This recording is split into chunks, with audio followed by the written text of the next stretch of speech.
Hey, Megan, how are you doing? It's been a long time since we last spoke. I was just wondering if you were well. Carl? Yeah, it really has been a long time. I'm fine. I'm doing much better without you. So, what do you want? You've got a lot of nerve talking to me after everything you did. It's already been months since you left, and you suddenly want to have a chat?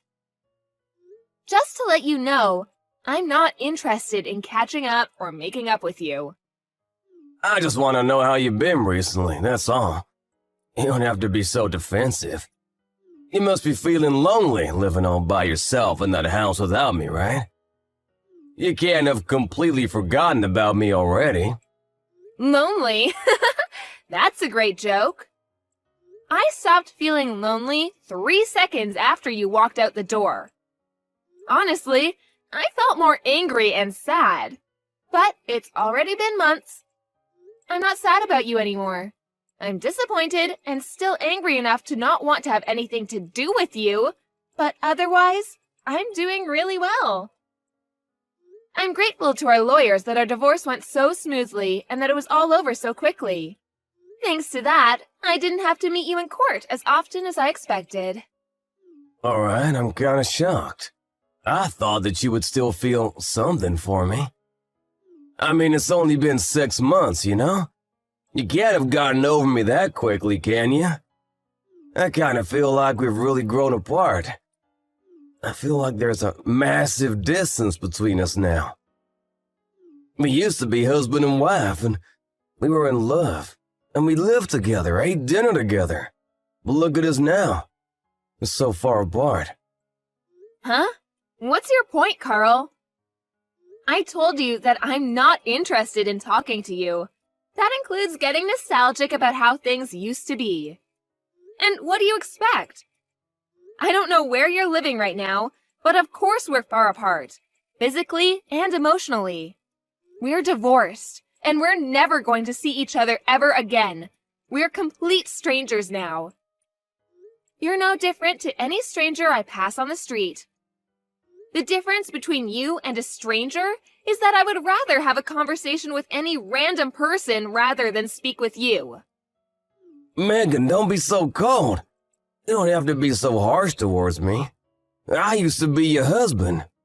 The key words are used to be. That was until you won the lottery and suddenly started acting like you were better than me.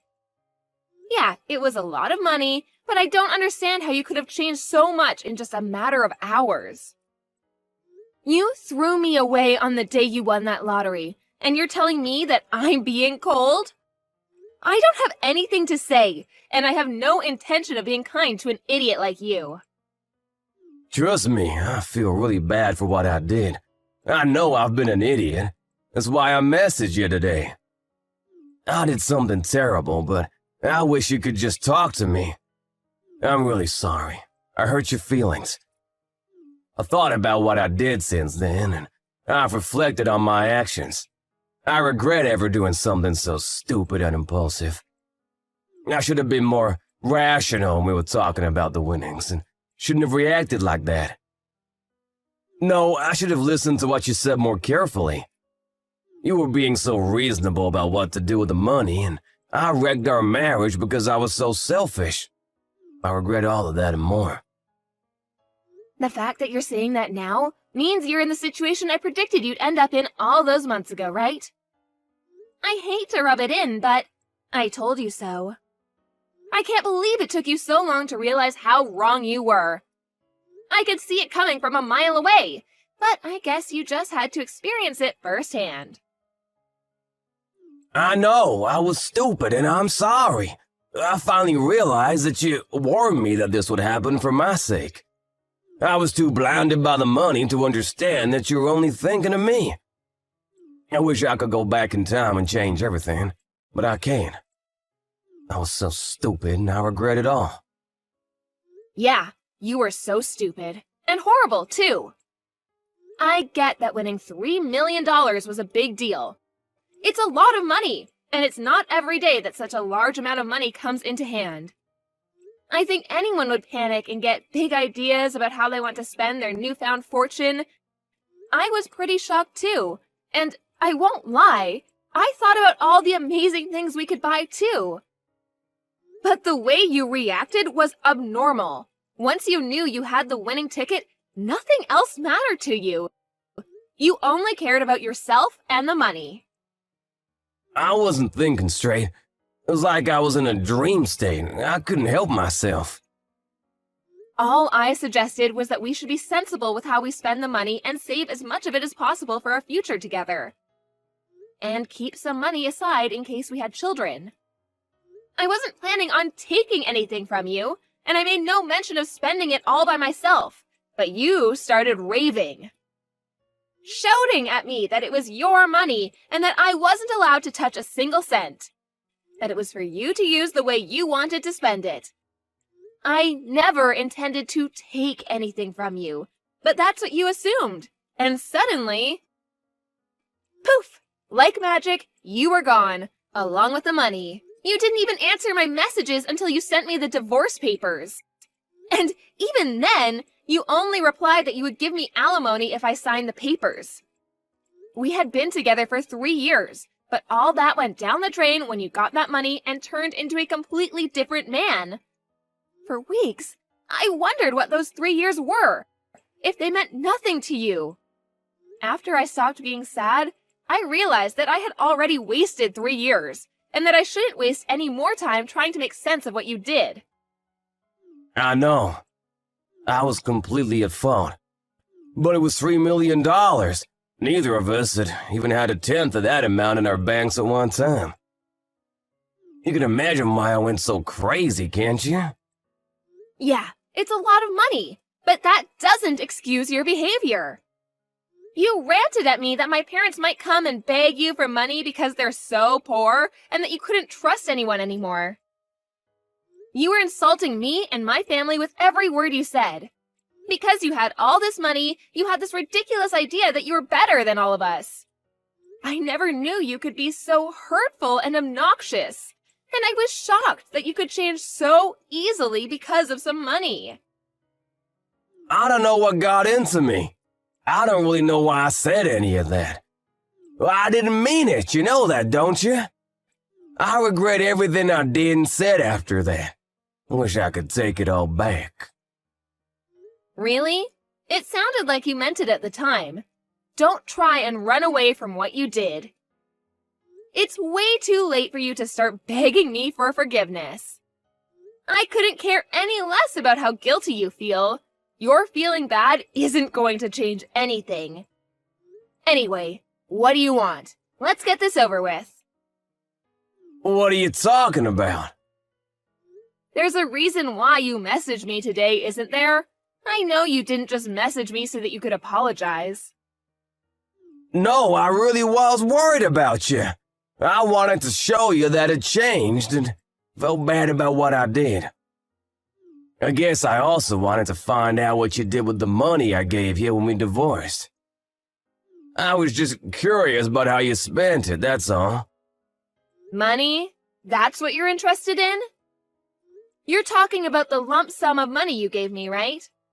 You chose to give me that money instead of sending me regular payments of alimony because you didn't want to risk having to send me alimony payments for the rest of your life, if I remember correctly. Yeah, that money. I gave you $200,000, didn't I? Yeah, you did. What about it? What did you do with it? It's my money, so what does it matter what I did with it? I don't think it's any of your business how I spent it. It's not like you set any conditions for how I spend it when the amount was decided in court. Yeah, but it was my money to begin with. I think I have a right to know what you've done with it and decide what you do with it regardless of what was decided in court. And if you have any left, I was wondering if you could return it. Since you're so smart when it comes to money, I was hoping you still have a lot left. No way. You can't seriously be asking for it back. Of course I'm not giving it back. It may have been yours when you had it, but it became mine when you paid it to me as compensation. Do you understand the meaning of the word compensate? You're the one that suddenly asked for a divorce, so I was owed alimony. But you didn't want to pay that, and I didn't want to keep on having to meet you in court, so I settled for that money you gave me. I don't have any obligation to return that money to you. That money was owed to me, and it's mine. Yeah, it was compensation, but I only gave you a lot of money because I had a lot of my own money at the time. But I'm having trouble right now, and I need some money. It would be great if you could give it back. To be honest, it's my money, so I shouldn't even have to ask you. What do you mean by trouble? I got married after we divorced. Oh, so the rumors I heard were true. Congratulations! I heard that you married someone. So, how did that turn out for you? She ran away with all of my money. I never should have married her. What? All of it? Yeah, can you believe it? It was $3 million, so I thought that I didn't have to worry about anything for the rest of my life. I thought I could live like a celebrity. So I resigned from my job and had a house built for me and my new wife. We filled it with designer furniture and everything. We even had a pool put in. We were living the perfect life together until one day she suddenly asked for a divorce. After the divorce was finalized, I realized that all of my money had been transferred to her bank account, and she was gone. We were divorced. My account was empty. She had disappeared. She even told her lawyers that I'd been cheating on her. Even though I'd never done anything like that. I'd already lost $1 million in compensation during the divorce for an affair I never had, and she took the rest of what was in my account without me even realizing it. I don't know where she is, but the last I heard, she was living in a penthouse apartment abroad. You said you never cheated on her, but she managed to win the court case? That must have meant that she had enough evidence to argue for compensation. You can try and act the victim all you like, but in the end, it was your own fault. Your own irresponsible actions brought all this upon you. Yeah, fine. She got pictures of me with another woman. But how is it fair that she gets $1 million in the divorce? It's my money! So you did cheat on her after all. You're a pathetic excuse for a husband. Yeah, alright. Say all you like. Anyway, that's not my point. I've explained why I need the money. Can you give me back the money I gave you? I need it right now. My ex-wife got the house in the divorce too, so I don't have anywhere to live. She's not even using it. She's abroad. But the woman put it out for sale. I was kicked out of my own house so that she could sell it and take more money from me. Megan, you're still living at the same place we lived in when we were married, right? Can we live together again? Excuse me? Are you asking if you can move in with me? Let's just forget about everything that happened in the past and live together. I want us to start over. I'll be a better husband this time. Even if we don't have the $3 million, I know that we can be happy together. I still love you. We can work through this together. I swear I'll make you happy this time. No way. You must be out of your mind. It's disgusting how you think you can slither your way back into my life again. We're over, and we're never getting back together. Ever. The divorce was finalized, and I'm free of you. I don't have anything else to say to you. Plus, I've already moved out of that house and sold it. I'm living somewhere else. Well, you moved out. Where are you living now? Are you still close by? I'm not giving you the details of where, but I'll tell you a bit about it. Thanks to the compensation I got from you, I was able to buy some pretty reasonable shares. I had to be patient, but it went really well. I managed to earn a profit from it. You bought shares? I never knew that you knew how to do that kind of stuff. Why didn't you tell me when I had the 3 million? We could have made an even bigger fortune. Don't be stupid, Carl. It was beginner's luck. And of course, I didn't put the entire $200,000 you gave me into buying shares. I invested a reasonable amount and got lucky. Once I made a decent profit, I backed out and put all the money I made into a savings account. Right now, I'm working full-time and using the money I've saved up to live a little more luxuriously. I buy organic and I spend money on the things I love and enjoy. But I still have money saved for a rainy day. Thanks to that, I was able to get a penthouse apartment in a really lovely area.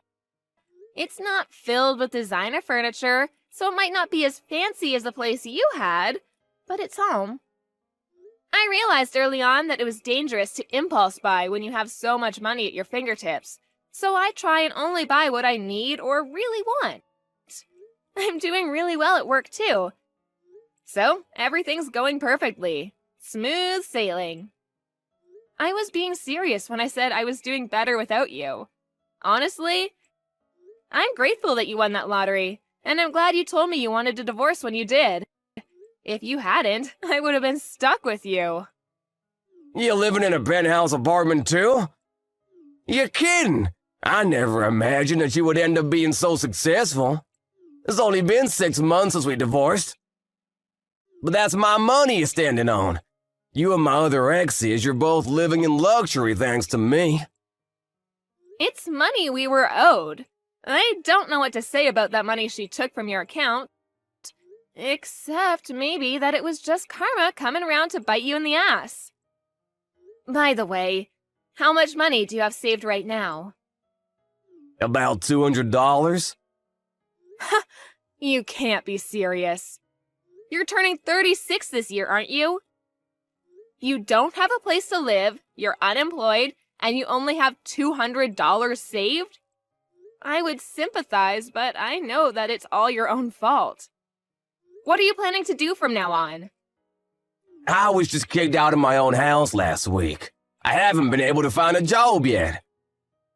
I thought that I could sell the house, but my other ex got it in the divorce, so I don't have anything worth selling. I already failed one job interview, and I didn't know what else to do, so I decided to message you, hoping that you could help me. What about your parents? Why don't you ask them to let you stay with them while you find a place of your own? And a job. Some idiots in my parents' neighborhood found out that I won $3 million and started harassing my parents. Most of it was really childish, throwing toilet paper around, but they were getting death threats in the mail and stuff too. Some magazines were asking for interviews non-stop. My parents ended up moving away and they cut ties with me. I need your help, Megan. I don't have anyone else. You're the idiot, Carl. That's the main reason why I warned you about bragging about your win to everyone.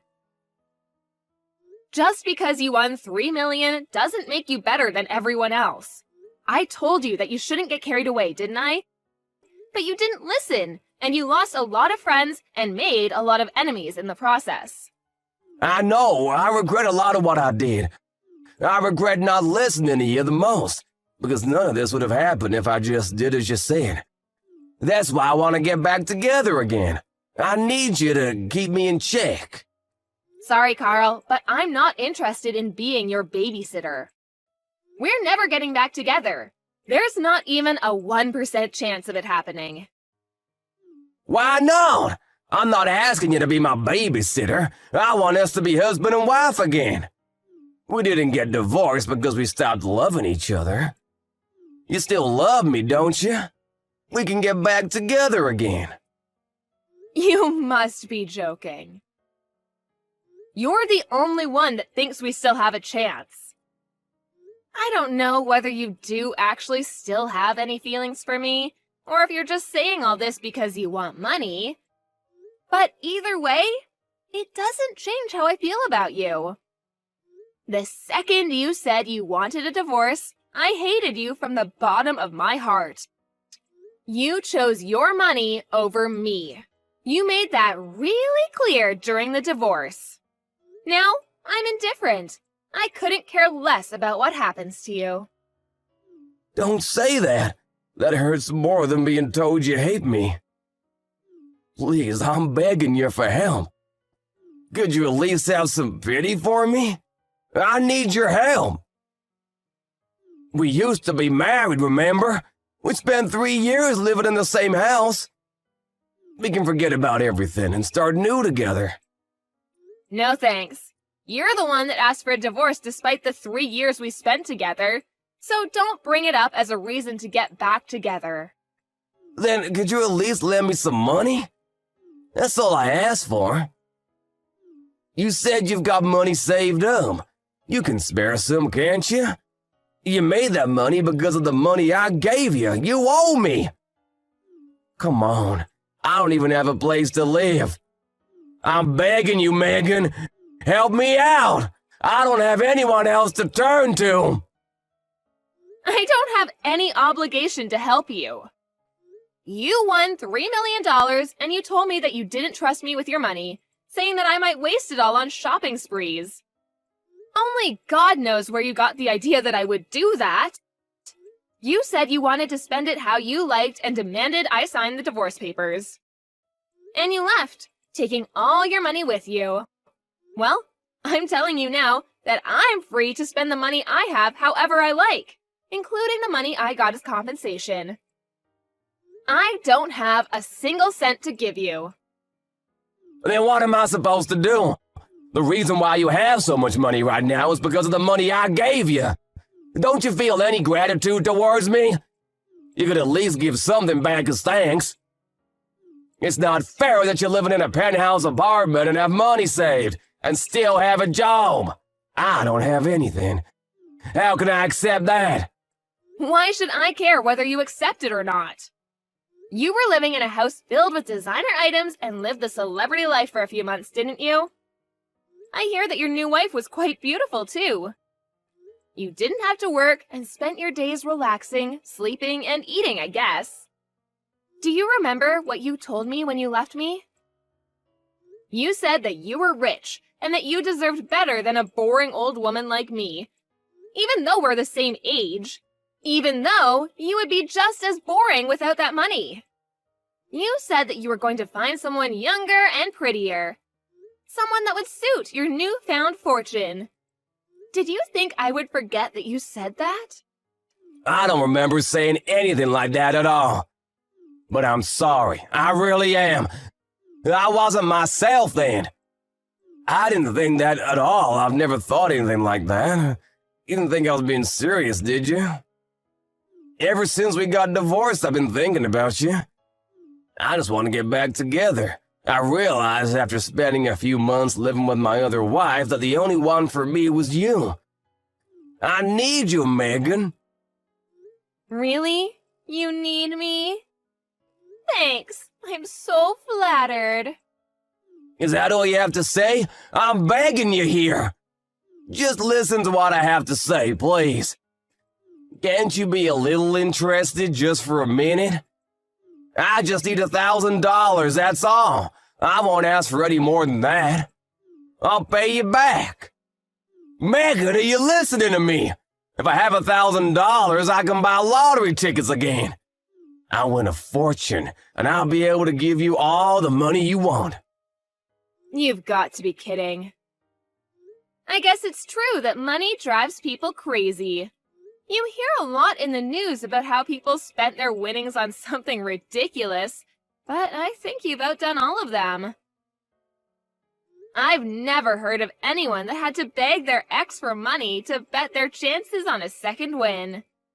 If you think that's the way out of your problems, then there's no helping you.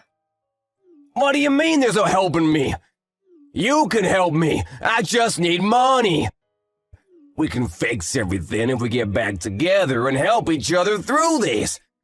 I want to start over with you. I love you. Don't you love me back? Don't you feel sorry for me? You don't love me. You just love that I have something you don't. My money. And I don't need anything to be fixed. My life is great as it is now. It's not perfect yet, but you're not the one that will make it perfect. You need to learn to fix your behavior and fix your problems yourself. Don't bother me anymore. I do love you. I only have you. Give me back my money. It's not yours. I made this money because of the decisions I made. You lost yours because of the decisions you didn't think through. Don't ever message or call me ever again. You asshole. Let me give you the same parting gift you gave me. I deserve better than a boring old man like you. I'm going to find someone that loves me and live happily ever after without you. I'll be blocking your number, so don't try and contact me. Goodbye! After that, Megan blocked Carl's number and blocked him on all of the social networking they were connected on. Megan was able to forget about Carl pretty easily and was enjoying her peaceful life without him. She was living her ideal life, focusing on her career and coming home to the apartment she had taken care to furnish with things she loved. Carl, however, had used up what remained of his savings and still couldn't pass an interview because of his obvious lack of work ethic. He didn't change his attitude and blamed the interviewers for not passing him. As a result, he started borrowing money from loan sharks. And with that money, he began gambling at his nearest casino. Of course, it wasn't that easy to make a fortune, and the gambling only made his debt bigger and bigger. He was digging his own grave, but he still didn't change his attitude. After realizing how big his debt had gotten, he became desperate. But instead of trying for another job interview, he tried to steal money from a convenience store and was caught by the police. Megan found out about Carl's arrest on the morning news, but was too indifferent to care. She only remarked that money really does drive people crazy, and went on about her day as she usually would. Carl was just another stranger to her now.